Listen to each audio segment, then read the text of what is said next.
close to 40%. But let's talk about Varun Beverages. They reported a revenue growth of 29%, driven by an organic volume growth of 15.5% in India and 13% in the South African business over the last 4 quarters. Mangalam joins in with the details. Mangalam. So Varun Beverages reported its first quarter calendar 25 numbers, and the stock after an initial dip saw a recovery, and here's why. Because the consolidated sales of the company grew by around 29%, and it was aided by the South Africa acquisition.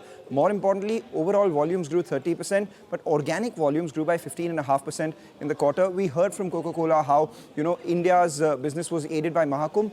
Case in point, Varun Beverages also would have seen a benefit from that itself. But more importantly, ahead of summer, they've increased their capacity, so that should aid them in the quarter that we're currently in, which seasonally is the strongest quarter for the company. A 29% revenue growth, margins which are absolutely flat. We had, net profit for Varun Beverages grow by around 33.5% in this quarter. Some of the internals were strong as well. The South Africa business that we're talking about grew by 13% over the last 4 quarters. Importantly, India realizations improved by about 2% as well. And they've initiated distribution and sale of PepsiCo's snacking products in a couple of these African nations. And they've commissioned new facilities in both Kangra and Prayagraj ahead of the summer season. The most interesting highlight that came in from the numbers, however, was the massive shift that we're seeing towards low sugar and no sugar options. Nearly 59% of the company's volumes come in from no sugar products or low sugar products. Now, even if you discount the 30% that they sell from Aquafina water, it means that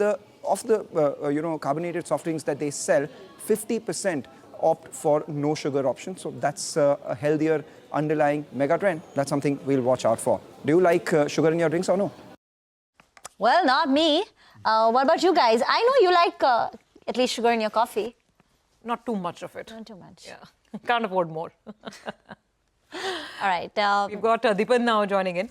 Let's get his sense on the stock as well. Dipan, hi, good afternoon.